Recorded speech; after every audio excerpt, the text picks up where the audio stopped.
Whilia ono a ua whurumatolu o Surio kua whakaosi le wasi i wahaa.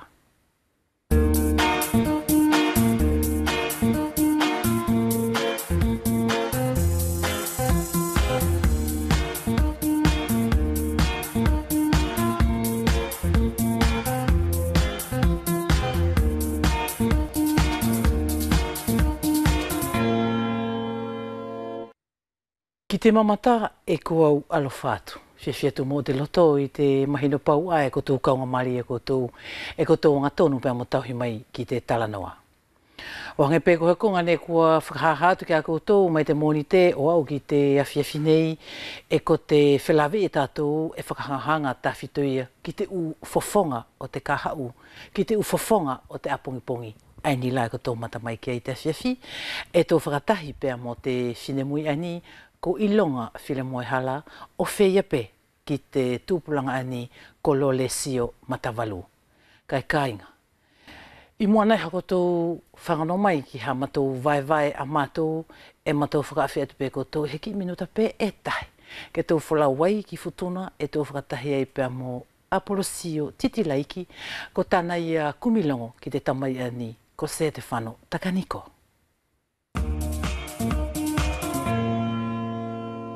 Ka inga e mamata mai le sonei e urua ki e whakapapa atu, malo la koutou ka taki iti mo le te maua o le nei temi whelawei. Ko to e whainga mari e ile nei a le whakatasi tātou, ke to e whakatasi mai i le potu e wha ile nei o televisio ti mo le potu le nei o se te whano takaniko. Ko le mauinga o le nei whakawhelawei ka inga kātou whakatasi ki ai, ko le te whiaanga o a whātu alona temi le ia o nana whila. Alona temire ia na aonga i kainga ki le ngā oi o winga ti mo le langa o whenua tātou ale ia na kau ki a lātou ko tangata whono. Ko ia le nā kainga kātou whakataski ai i le nei le sola si e le noanga o le kamatatu o le whakawhelawei i se te whano e whia awat whaimua la whoki whakaapa ki te koi lo winga matua. Malo whai whoki a lo Māori, ti mo lau kataki, ti mo lau anga whakawhaingau whia i mei whoki ale nei a konga kua kakumai o fia ilo atu moa whātu o uinga molo tangata i temi kua siri atu. Malo a Pulsio. Pulsio kule noanga o le asoni ulua ki whai e abatu a la whakapoipoi mo whakaapa ki pule angasau o futuna mo uvea. I latou ko tamana ti whawhela ki ai ki le kauariki katoa. O tu o le pule anga, whila ki ai ki le lotu. O whawhelaki ki a koutou ko le kāinga katoa e wheala ke whakalongo mai. Whelaki ai Apollo a la whakawhitai mo whakamalo ki pōtu o koruani tau taina. I le anonga le ia o le kataki timo le tūla ki whai o le ngāo i le ni a temi. I le anonga o le whia ilo atu ki le temi le nei na ke takai ki le loto a set whano. Le nei o le whono whaktetuale uvea muftuna. E mawhai mua ke anga o te whakamanatu mai mua a le whetū na ke uruai ki le whono ti mo le loloanga o le temi na ke takai o kakoe ki le whetū na ke mawhai mai e loa me le whono whaktetua le tato. Malo a Pulsio. Pulsio kle noanga o le tuku atu o se whakatatari ki le nei a le whakalalawe na ke anga o tuku mai. Ko au na ka uru iki ki le whalwhono whakateri tualela. Na ka uru i loku whetu, ka uru atu whitu. I le awhe ka lau e iwa, ka uwaru tupurua. Tina ka umawai, me le whalwhonola, ku katoa ku whetu e ka urima tupurua, mo laku ngā oi i le whalwhono whakateri tualela. Ko ia leia i le nei a le asonei Apollo, ka paunga i le temi na kau ngā oi ai i le whalwhonola, na kau ngā oi mo whenua a whea i uwea. O anga pe le whaipule le nā mei alangau, po tuo Samino, po tuo Keleto, po tuo Manuele Lisiahi, la tau ala ku pupuri atua iki, po tua makape, o kakumai ki le temi na feala ke kau mawai ai i le lua fetufitula. E mawhai mua set whano ke anga o te tukumai foki. Pe koa a whasinga ngā oi na lasi na ke kau i le nā le temi na koto ngā oi ai o winga i whaiti mo le langa pe ko le mauri le ia o te tuale o tātou uvea muftuna. Ko ngā i le lasi loa e Apollo na feala ke whakasoko i le temi le nā o mātou o kakumai e ki laku mawai ki tafa. Masa ua tuwai mua au ki futuna ni. O anga pe whale meri le ni o tātou. O anga pe whakaui o telefoni. O whai pe le whatu o le uafu. O whai pe vasa foki. Ilo na te whakamea. O kakumai ai ki le whakauila le i o tātou fo ou. Me kauwari tupu anola. Uila ale nei masini. Whela ki e mule uila vai. Le nā lo na toso ake me i uta. Vain whao. Aua e ki whale masaki le ni o tātou. Whela ki ai ki le simai o ala o futuna mauvea. Whela ki ai ki wharse kola liliki mo wharse kola lalasi. Sangna ke ko wharse kola li e i maunga na te iai ngā au na whaiki ai. Ko wharse kola i poi, ko wharse kola i vele, ko wharse kola o salauniu, ko wharse kola i fiua, ko wharse kola i korpelu o i sisia. Sangnake ko ngā oi furiana na whai temile ia o mātoula, o kaku o kaua i mo malai wakalele, ki totongi o le malai wakalele, ki lona kortai, ko ne a furiana na whai i temile ia o mātoula, o kaumawai ki tafa, whakawhesoko mo le ala le ia o tātou leu tu mangalua, kua au ki furi a ngā oiana. Kana te mau mai at potu le ni o le utu mangalua. Chaloa o i le tu tamaki fua le ni i le awha le ia tomana. Whakatu e mātou mo le ni servisi fōu le ni na kau ngā o iai. Ko servisi o le angai whenua. Mo nea na ngā o i e mātou iai. Ko nea furi ana i le temi le ia na whonoa i au mo whetai nana. Whamalo atu set whano.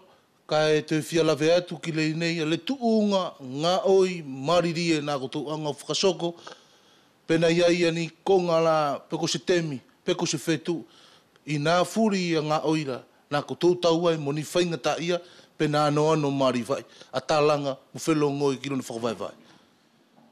E lasi a whasinga nea, e iai whainga ta e whelawei mo mātou.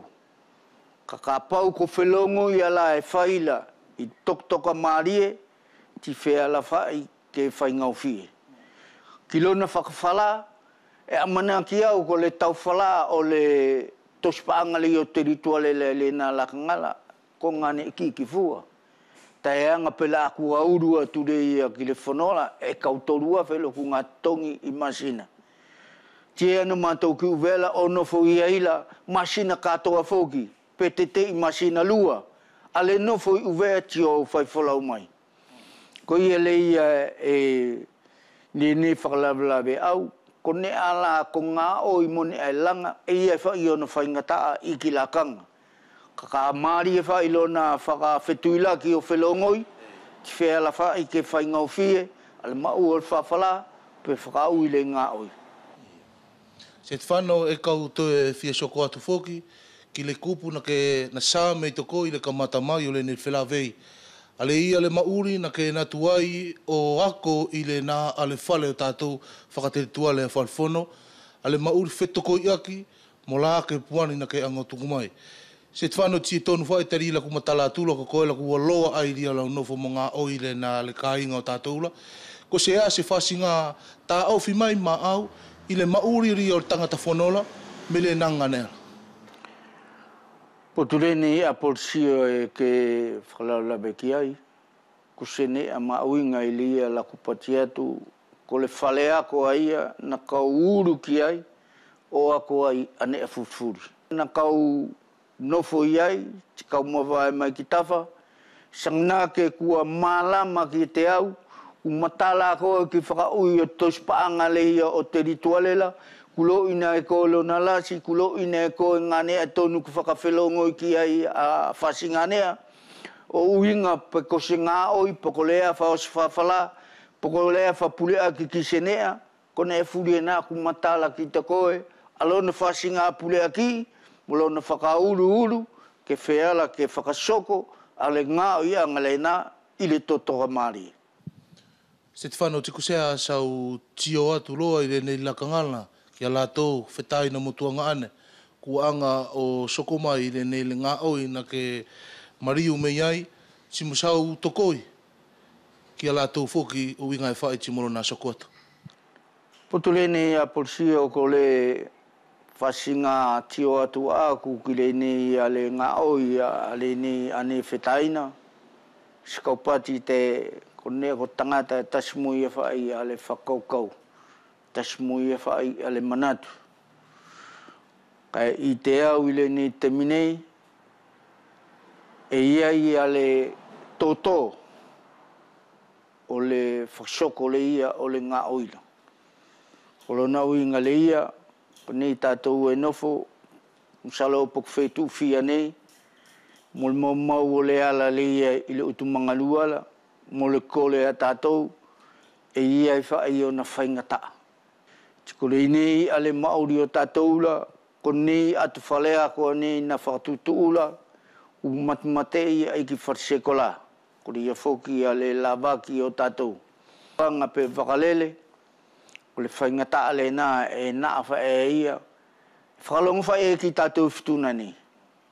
Te e pati whae tātou ko kauwhono.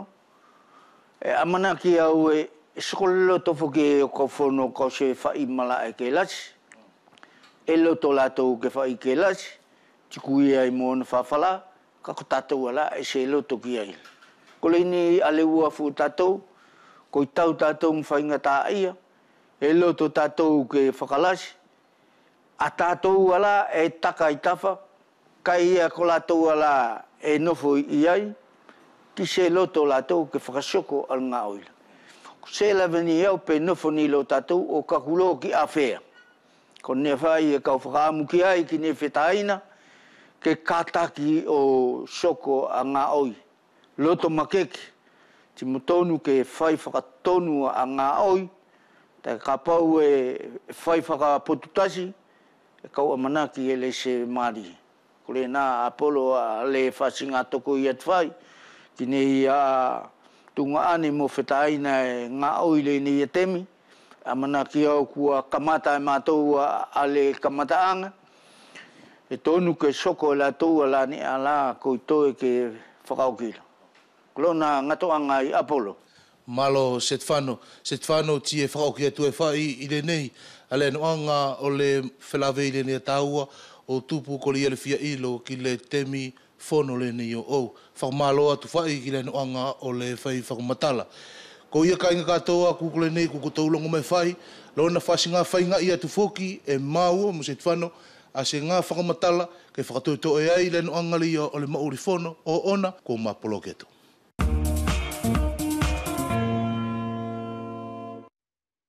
I he putu whenua pe ia o te malama nei e ke mamata mai ai ki te Talanoa, pe e ko Whalani, pe e ko Tahisi, pe e ko New Caledonia, ko nā te uawha e wholau atu i te waha.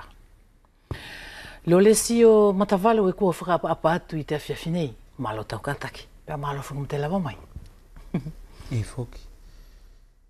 Maro Mariani vei te aruanga o tau kataki, vei ai pe kina i o tuanga ane ngāwe i te whare nei, maro e te aronga o te kātaki pe mo te tūra ke e pe o te poto ngāwe. Pe whai lele pe? Lele pe te sio atu Mariani. Oi mohe ni whoki. Hea mahalo ki te awahi o te whelawe a tātou i te awhiawhinei e he uki e tau whakaapa ke whiawhaki mai? Ko ia Mariani. Ko ia kore atu Mariani ke whakawhiarangia mai. Ia heki i sekonita pe e tahi. Ki au ane pe mohoku tuanga ane. E wherara i atu i te Talanoa nei, ke mamomori atu i heni, ana i whakaapa mona i whakamaro ki a nātou ai e tuha, pēo mo te whakaapa. Ko ia e mawhia momori atu i heni, mo whakaapa-apa, mo he whakamaro. Kina i mamaru fure o te whenua nei. Te mamaru o te lotu, mamaru o te whakawhenua, pēr mo te mamaru o te pureanga. Kai uma a whokesi i kai ngai hanga mai te awhiawhi. E kua o whakamalo atu matavalu, i longa whiri moe hala e kua whakapa atu i te awhiawhi nei. Malo pēsi au i kātaki, pēr malo whuki pēr mo tau hake mai i whakawhinilele i a talanoa. E whaki malo pē, maria newe te aruanga o te whai pēr whakaawheke ma au mai pē whakatatua ngāne o whaiwhaitaki atu. He aruanga o he tarikini au kumilongo. Ki te kāingala e mamata mai i te awhiawhi i te talanoa e wheralake ke tuku no mai pē i a tō uhinga o koe, au talanoa ki tō tau, ki te vaenga aku ke nafuai, ki tau mātua, ki te ki koro matalele ke mauri ai. Malo e maria newe. O hinga le vai moa o ko tuku hingoa ko whiri mai hala i longa. E au tau hanga furu mā ono pēr, e au iyo ki te whare ako ani ko te lise i mata utu. E au ako i te kalasi uruaki i te vaenga ako mahani. E au maori i te kolo koinga o hake pēr mamua, ai ko lawenga hau, ko taku matua e hau mai kolo popo pēr ko taku whae utufua. E whewhe i a tō whaahi o ko e lolesi o matavalu? Ko au ani maria newe, ko si o kuhingoa, ko matavalu lolesi o akatoto korokitua. E au hau mai te konga mea ko talahaulongo, i te koro ani ko vai marau i te parokia pe ani o mua nei. E au nofo nei toko tau hangfuru maa fitu.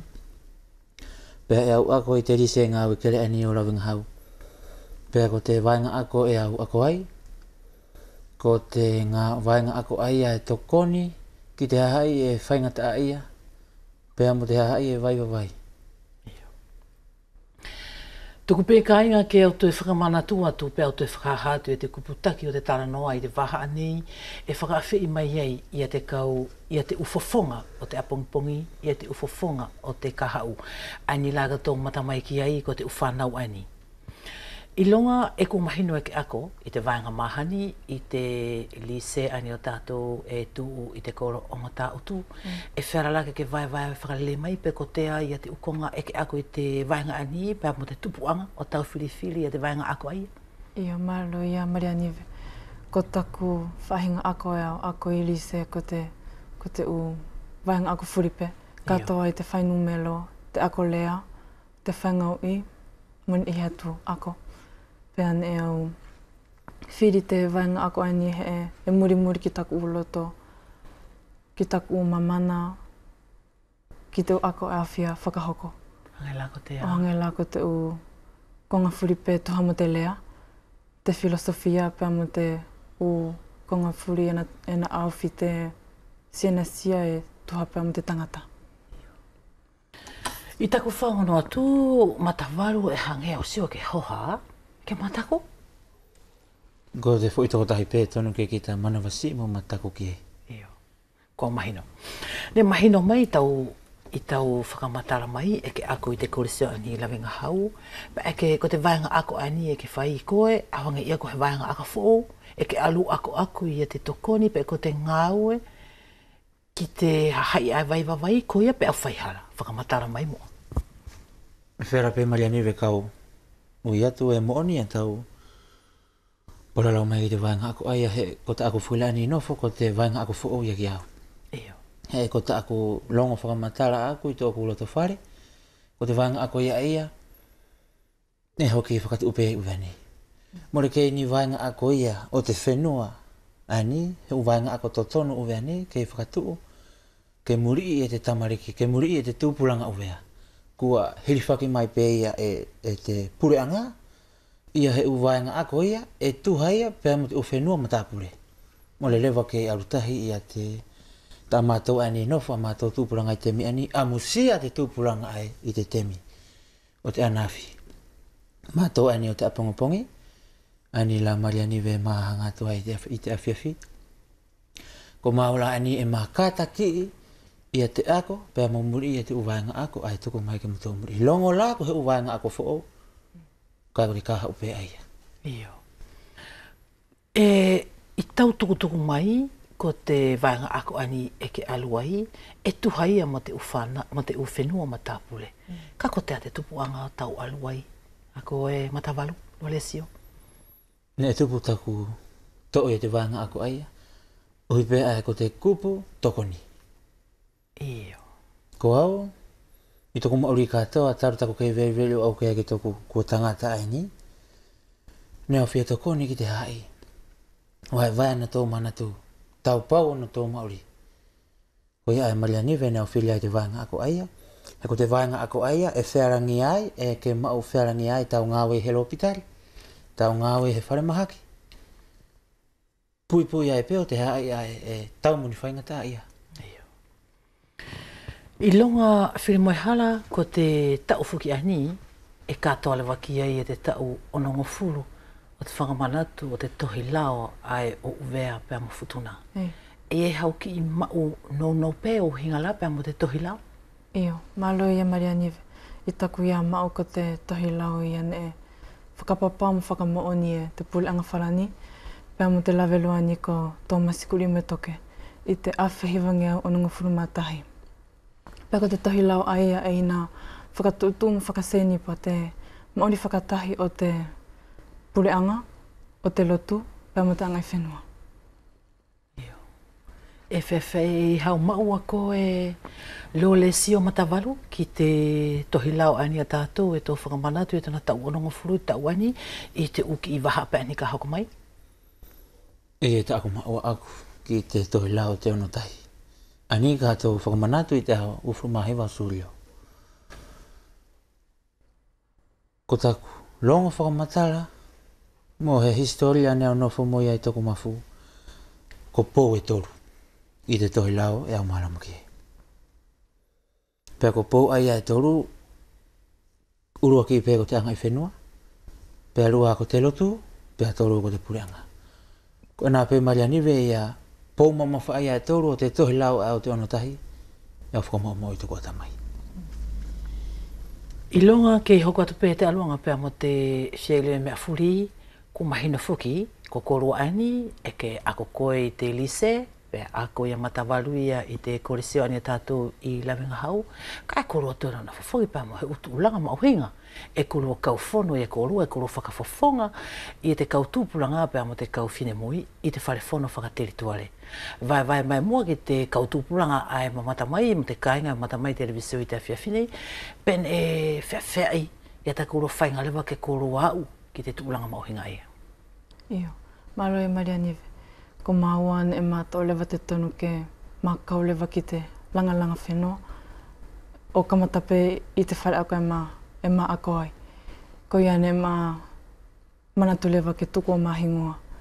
E ko te whakatutu lewa, e whina whakanofo lewa te kauwhono a te kautupulanga. Ko te vote. Mohange ko te kauwhono ai ni i Havelu. Ne whewhai, ne whai te tau whea, ne loloanga, ne whai hako tō, ne whewhai te whakaru aru le wātako rua whakanafuna whokorua, e ko tō toko whia? Iyo. Ko mātou i te mātou kautahi e mātou toko ua furutupu, ko te toko honga furu mātou mai uwea nei, pe ko te toko ono mai futuna. Iyo. Pa e ko korua laani ko mahino e korua kauwhono, ka e hakurua uwaenga ngā au e korua tūlake e korua, te whare whono?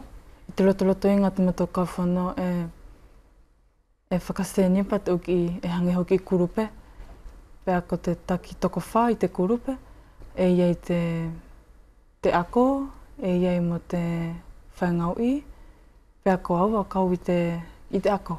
Iyo. E whewhai tu ia whaahi o koe Lolesio Matavalu, he ke tu e kauwhuki koe te kauwhono? Ko hoa ni Marianive e toko tūlanga mauhinga i te kauwhono whakatūpulanga. Iyo. E au prestai te komisio ai, tā ofi ia te uanga he aonga ki te whawhine. Ai e tō ui te whakawharani, lutte contre la violence faite aux femmes. Ko nā lai te komisio ai au prestai i te whono whakatūpulanga. Poko te ala te o ngāue, kua ke whai e koe i tō uhinga presta i te komisio ani ke paralau mai ki ai. Ko te o ngāue kua whakatutu o mataku komisio ke matou ngāue i ke matou whakahoko, ke matou whakahaki te hai. ia te uanga he aunga. Hange la koe mauri whakatau mātua, e mahino papau i te kai ngai hanga mai, e more mauri whakahanga tonu, ia te tangata ahoana mo te whawhine ahoana. E whiara pē ke tapuonge mo te paralau Marianiwe, ka ko te whawhine, e whiara ke tari mamahi i tona ahoana. Pea, ko ia la e nau whainga ia mo taku komisio, ke matou whainga i ke whakangata ia te mea ai. Kua whiara ke tō lau kua tau whia nei pe mahina whia, ta kurua kauwhono a korua? E whiara pē Marianiwe ke au whakahanga tonu atu, tau katoa. Iyo. Muki i mahina pē e toru pē wha. Iyo. E whai whia i longa ia te kauwhono ani o koutou, e hako tō uperesta, e he visperesta, e hange pē ko te whono ani e tātou mahani? Marianiwe. E hange pē te matu ia kauwhono ko te kauwhono lahi. E te peresita, ko Kamila Atuvasa, ko te futuna. Pe ia pēmatona vice-peresita, ko Koleta Vaisara. Iyo. Paka ko tōna la uhinga, ka iei hakotu u whaingata ia whakatūpulanga, pa e ko tō tālanga i furipe ko tō i te wharewhono. Marianiwe. O hanga la ko te atu whaingata ia la ko tō tālanga i lewa te miani? Ne hoki mato o si whananga pēpea ko te ahi turikaki o he ngāwe whuki ke iku. Ko te whakatūtū pe ia hoki fo i ata. Iyo. E hinga whakawharani ko te spot. Iyo. Pea e nā tuhi i te uanga tuufuri. O hange la ko te konga Nepala mai lo le, te u anga tuu i te maori whakataumātua, i te maori whakawhamiri. Pea mo he whahinga anga tuu pe ia, pe i te lea, pe i te anga. Ko ia la Marianiwe te ngāwe kua kamata turikaki i te kawhana. Ni ko koutou palalau i koutou ia te mahaki ani ko te coronavirusi? Ne heki matou talanga e ke whewhea i kai ne mahina whakikea mātou ne e motu lewa ta matou ngāwe o hinga mo te nofu punupunu. Ko ia e hange whuki matou meo pēa mo ahi o turi te temi ke ia he whahinga i kua matou o ta matou ngāwe. E whainga fua pē lo le sio matavalu ia te whewhiriu ia ki o tau temi ako? Pea mo tau temi kauwhono? E whiara Marianiwe kau ui atu, Iyo.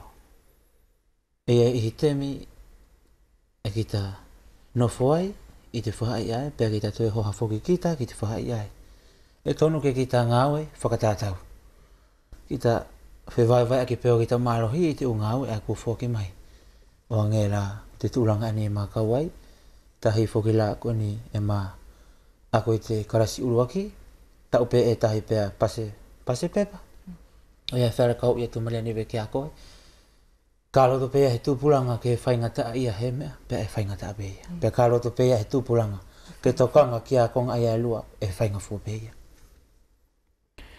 I longa e whakaspete tau, pea whiara lewa ke tau ui ko korua lewa ani e korua whaingafua ke mao korua pe pala ai tau i te lea whakawharani ko te bakalohea pe ko te pakelolea. Hiri anai e te konga aia e whewhe e te hoko atu e ke arukitu apuleanga? Ia maro, ia Marianiwe. E mahina whuripeka tātou ko te tupulanga whuri ako e na turikaki te muasika. Pea ki taku ia whahai e au, ilo i au e moka maa toku pepa, pe alo ana iau ki tu apuleanga hoko atu. Iyo. Pea ko tau arula e ki tu apuleanga e ke amana ke toe whuki mai, pe ke aru kua whai e to ia Māori. Iyo. Ko au ia, ko au ilo i papau au, e au te whuki mai ana au ki heni. Iyo. Ko haku whahinga te whakaliliu peo te ofa mai tuku whenua ki au, ko haku te liliu ki heni o toe langalanga te whenua o toko nipe, i he vokasio pe ia e tuhi ana i te mafi. Ka ko tau nofula ana i tō uhinga ko koe ko te whine mui o te kahau, tau honga furu mā nima, tau honga furu mā ono silo, ko ke kamata longo i, pe ko ke kamata ilo i, pe ko te ana i te ngāue e ke amanaki ki ai. Iyo. E ana whaki pēa toki a u mamana, pēma toku u amanaki. E au ilo i au lele ia te ulea, pēa mo te filosofia, ko ia e au no whaki pēa toki a whia ilo ki te u konga aia. Ka heke au ilo papawa he vokasio ki au whakahoko. Leo le sio matavalu e whewhe ia te whaahia ni o koe, ia koe ki ako whuki koe i te kore sio ani o lawenga hau, ko te vaianga ako ani e ke no fuai koe e kehe, pēa toe mauhinga, ka hoko atu le watonu ke alu ki tu apule anga o hoko atu e tau ako e whewhe. E ke alu pe ke toe whoki, pe ke alu talu o se leo ako e. Alu e Mariani. E whera kau whakata te hoko te ako ki hakitalele. E tonu ka kitalele, pe a kita whainga e kita au ki te laini e tonu ki hoki ngata ki e te lele. Honga e pela ko te ako e whera kau whakata atu, kei maroro tonga whelele i penei. Ko te uhi ae, e maa whelele i ke maa whainga i tau maa mauri i te kahau. E maa whelele i ke maa tau ki te laini e tonu ke maa tau ki ei. Pea kua ola i tuku uhi ngā tūpulanga. Ka whai atua nai, whakawhiarangia mai te mau te pakelorea, e au alu ko te maua ke toi liliu. Liliu whau, toko ki mo e kere anau tupu masiwai. Ke hona aunga ki te kahau. I longa whirimoe hala, i tau unofola ana i tu uhinga ai ko koe ko te whinemui o te temi nei, i te alu o te temi, i te laka te temi ki mua, ko te temi ani ko te kautūpulanga, ko na tō nof pēnā tō, ko hange pē, ko mauri pēnā tō, mai te hopo te laa ki tō te laa, ki te neti. Tana tō uki telefoni, mo te, ko te ako tō uki tablet koa, pēr mo te uki ngau i la ai whai, te televisio ko te uze video, ko mauri pē te taia ke a te mea ni ki te konga ia. Tā tau tā awhiki e. Marawi Marianive, e aolonga paralau ia kukui mo aku matua. Ne ko te wahinga whakanofo te tūpulanga, i te temi kuahiri ne e whakanofo i ni whare uo, i te lotoloto inga o te kolofuri. Ne mai tona aruanga ae e heki akufuri te uwhanau, pēr ne kena nofu pēnā tau o langa te mauri, i te lotoloto inga tona tau kolo. Pēr ko te, ne ko te tokosi ipe ia ne whela ke olo e ako, ne ko te moasika pe ia aia. Ko ia e pēr ne aru lewa te temi, o tawai pēr mo te maori whimarie, tawai mo te neti. E pēr ko mawa ani, e maori i te tamai o te neti. Ko te tona puwhuki a uhinga he moka tamai whuki he konga e whao, pēr ki ta whia ua kai ki ai. Ko he whakaamu pē ia ki toku, ki ta mata ia ke sio malama, ma whakapoto. E maori e maua te nofo pē i takita telefoni. Pēr e whainga fuange ia, takita nofo i te telefoni, he e more ki ta sio mata ki te kiristiano, e ina whawhanga ia te fula o te tangata. Ko te atau tā uwhia ko e lole sio matawalu ki te konga ani, ko ha mai e tō tuanga ane, ko te neti, ko te whai paralau i te ki i masini fo ani o te temi, e ina whawhanga ia te fula te tangata. Ko te atau tā uwhiki ai. E whera ke au, i o i te konga ai. Mō whakatui, e hanga te neti o whawhanga i te fula o te tangata. Mai tō naru anga ai, more kei tauhange ko te temi ai. Ka ki ta whia kore he mea ki te api ai, pēr ki ta tauhange ki tu au arulaluangi li waha awhare. Temi ani kua ki ta whai pēr ki tai te u lelei o te temi. Hange la ko te neti. Ko te neti e whoki la, e iai o na nunua, e kovi, pēr e iai mo na lelei. Ka tono pē ke ki ta mawhuri pē whuki o whakaaunga, whakapoto. Ko te maua ki ta whakaaunga i. Ko he ume anga au e tō mai i toki ta temi, ki ta whakaaunga i. Hei ai tōna aunga. Matawalu ko koe whuki ko te whanau mai talahaulongo, ai mai a tere mō whuki. Pea ko i taku whangono atu e ke lea lelei, kuru tatau i te lea whakauvea tātou, pea ule i ko tau tamai e pulekolo, i ne kalafilia i te koro matarelei ani o tāua ko Waimalau. E whewhea ia tau tāwhia koe, tau siwa koe, ia koe ko tūpulanga temi ani ki te ngai whenua. Ma ako ia, no te anga i whenua ia, o toki te arikisi hanga pe aia. Mai tōna aru anga ai ko te temi nofu ai au taku matua, ia tau ai ai whai, tana pure koro ai Waimalau. Ne whea rai toku hinga tūpulanga ke au whakaha, ia te uhinga o te whatongi ai o kita ko te tūpulanga. Mai te kai umo, ki te tōmangisi, ki te whasinga aue. Ko nā pē Marianive ia he u whatongia ne whea kau whakahoko i te temi nofo o taku matua. E whewhe ia tau ia tā ofia koe i longa whirimoe hala ki te konga ani o te anga i whenua, e ke whia whaiki ai, ko te ate uhinga te kupu ai e kia koe. Malo ia Maria Nive. Ko te angai whenua ki au ko he konga maohinga i au te u arikise anga furi o te tangata uwea mo te tangata futuna. Me tana aluanga ai ko te tangata futuna mo te tangata uwea mauria ia i tana angai whenua. Pea ko te konga ia o ia mo le whelahana to ke hei he tawhi ona iwi. Ko ia kohana maua pe kohana whahinga awha pe ki te taki e whakanongi ai ko he whatongia. Kamata pe mo ai tana lea. Ko te tangata o vea e na whakilalo whakaapa mo lea i tana lea. Ko ni whuki au puke te whainga maari he ke palalau mai ki te lea. Ko tau ko te uwhawhonga o te apongipongi.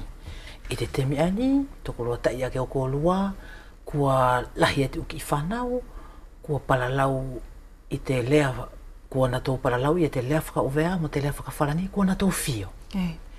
Pei e tahe uki i whanau uvea, mo le pe palalau whaka uvea ia, ka na tō longo.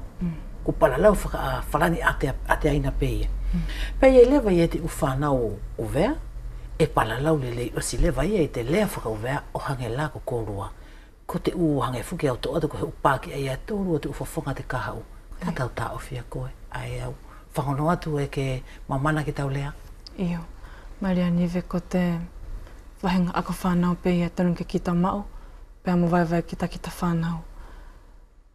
E au ilo i ko toko tuongane ai ni, ne e maori mo ana kui, pe ko te tupuanga pe ia tana vai anga tana lea. Pea ko te aloanga whuki au te tūpulanga e olo pe whuki ahawhuri ki te ako, olongo ki te whakawharani. Ka ki te whakafuafua ki te ahawhuri, i te ahawhuri ta ki talong ki te lea aia. Pea ki ta toe pua ki pe whuki ki tai. Mo ka whaitula ki te wawe, pea e whewhio ki lewa te o lea aia. Ka he kanapau ne kohe akola i te lea whakauvea, e mo lea nei puri whea te arikisanga ni ko te lea. Ia. I tau whakafuafua la ko e lo le sio matavalu, ia mātou la ani e lau ko akatou u mātua, e whiaunga, e ko nātou la ataki, e whiaunga tamatou tokonaki, ai a koutou, te kahau koutou, pe e kaila, e whiaunga tamatou tokoni ki a koutou, ai ko te kau tūpulanga, pe e kaila. Maroi Maria Nive. E whera pe kau whakahanga tonu atu. Mo re whiaunga i te tokoni a te taki. Mo re whiaunga te tokoni a te o mātua. He ko mea furi e kita ako, e hao furi e pe mai toki ta loto whare. Ko toki ta loto whare, ko te uruaki whare pe aia, e tonu ai ke kita ako ai. Ko te whare aia, ne kita tupu ai, kita ako ai, kita tangata ai, kita whawhine ai. Pea ko te api pe aia, ko te whare pe aia e tonu, ke kita whakahaa ake ki tua, te konga ane ako kita i te api aia, i te roto whare aia. Ko ia whiara kau whakahanga tonu atu, he e ki pewhi au ngaia, ia te akoi, o te kau tūpurangai te miani. Ko te whakaowe atu ko ke hetahi, ko te whakaowe mai, whiwhio akia mo te whakawharani, mo re pewhi au ma te akoi ai roto whare.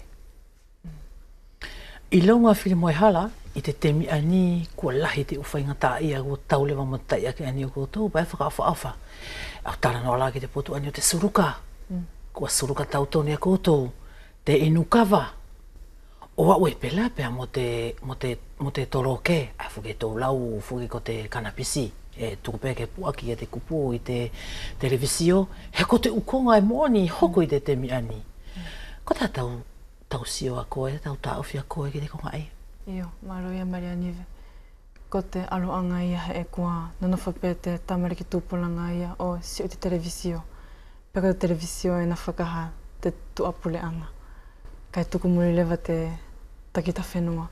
Ko ia e kua mamana whakinato ki ni konga ai ni, ne hoki tamai pe whuki ai i te temi ai ni. Pea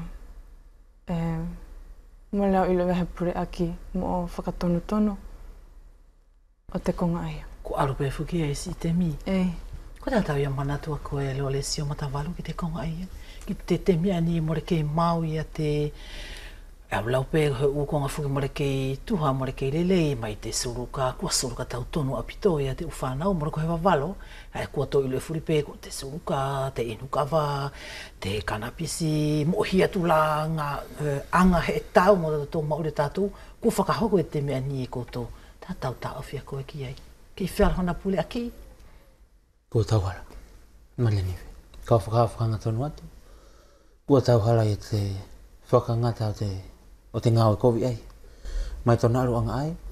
Ko te ukonga furi ai ia, me e ha mai tō whahai. E hange e na whakangata ia te kāhau o te tūpuranga. Tokora hei kau tūpuranga i uwea ne mo futuna more kei ako.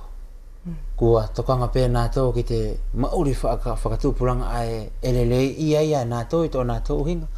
Ka more kei tō ia nā tō te ala ai tonu ke nā tō tō. Mai tōna aru anga ai. Ko te ukonga ai he aonga, ai kua tupu ai tana tō mawhuri. More kei hoko atu ai tana tō pure aki tōna tō maori te kāhau. Ki te whakaosile wada tō whelongoi te awhiawhinei i longa whilemoe hara o maharo e pēhau whakaamu, whara ki whaki mai? Iyo. Ei a taku whakaamu ki taku taiake. Ko he whakaamu ofa.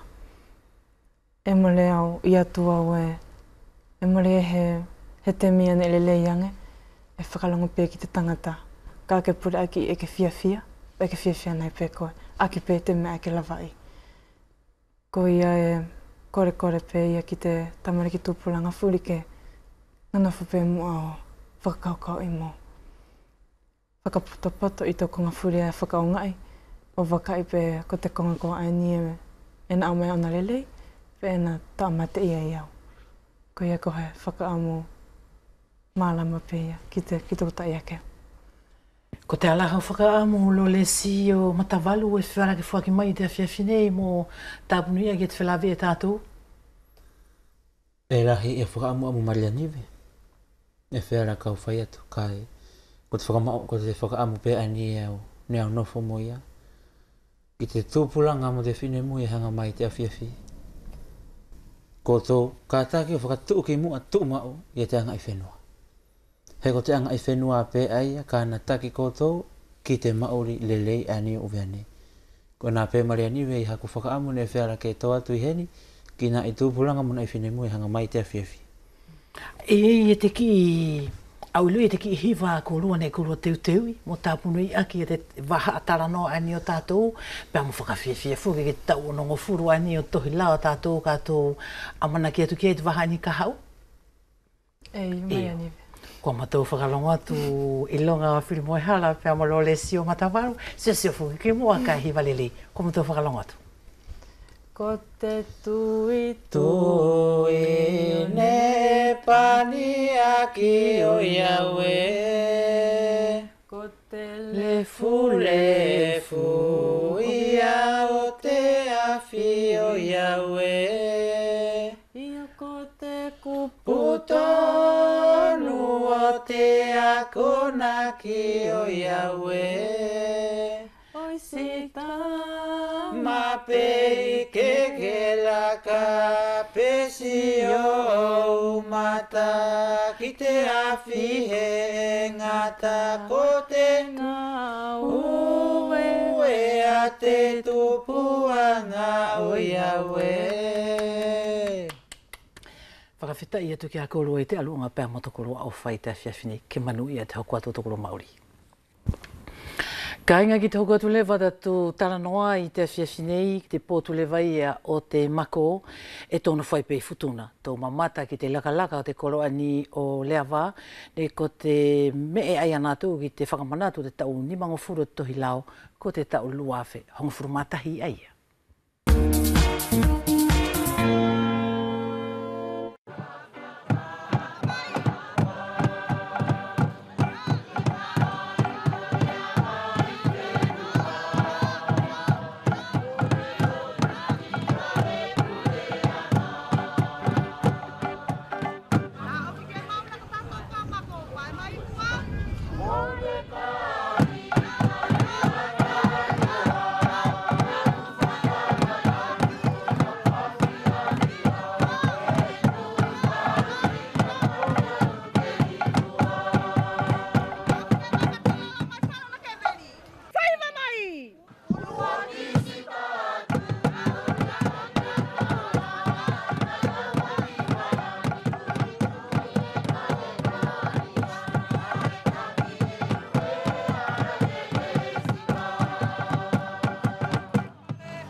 Te whakamanatu o te aho whakateritua le i futuna, tō manatu i ko te tau lua whangwhurumatahi aia.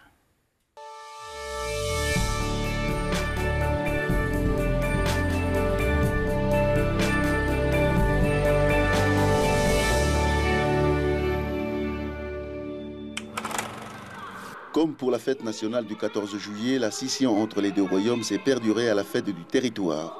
Au royaume de Halo, toute l'ampleur de la fête a été respectée. Très tôt le matin, tous les fidèles se sont retrouvés dans l'église paroissiale pour le début de l'office religieux qui marque également le début des festivités. La cérémonie a été concélébrée par les pères Tebanga, Ioane et Paletasala en présence du roi et la chefferie presque au grand complet. L'animation a été laissée aux soins de l'école primaire de Falevaille. Dans son homélie, le père Tebanga a rappelé l'historique du territoire depuis 1961 et souligné également l'effort apporté par l'État français et surtout l'importance de l'article 3 du statut. C'est une foule nombreuse qui s'est déplacée à l'occasion.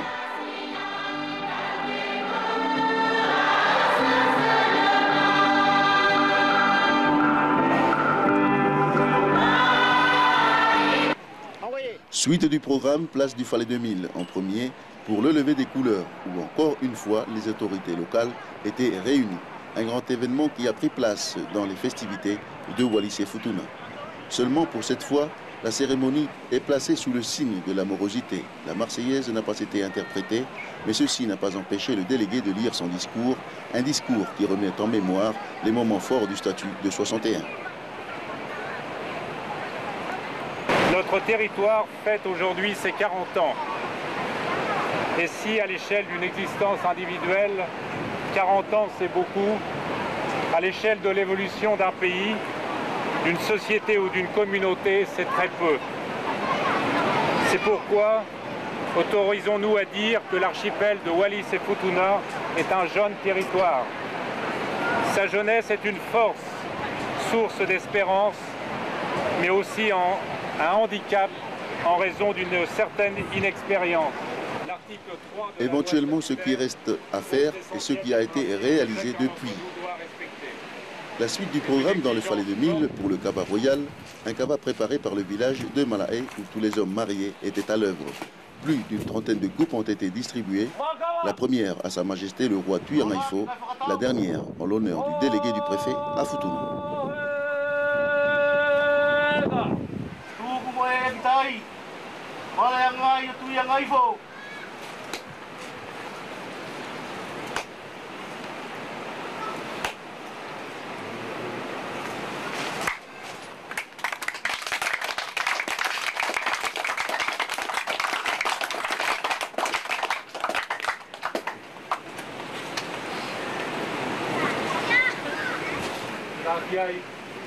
Après les différentes cérémonies officielles du 29, la matinée a été marquée par les défilés des écoles primaires et des différentes associations. Au total, 6 délégations ont démontré devant les autorités leur talent d'artiste. À l'exemple, les écoles primaires ont choisi les danses traditionnelles et modernes. La fête territoriale, c'est la fête de tout le monde, valide et invalide. Spectateurs et touristes étaient tout simplement sous le coup de l'étonnement.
Viki viki ki le mauli a whea kolofau kua matua whakalongo atu.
Kui ka inga I mua nei hota tū tau mawai te whiawhini tuku pē kau whaitu he whakalele a aku pēa mo te uwhanau ne whiala ke whakalaka I te whiawhini loro tonga te waha katoa ni talanoa.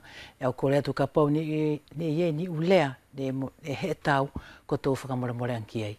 Ki aho pē lua e tō mawete ai, mua ea ki aho tapu, mua ni te kua kita whoki mai, kua o whaatu.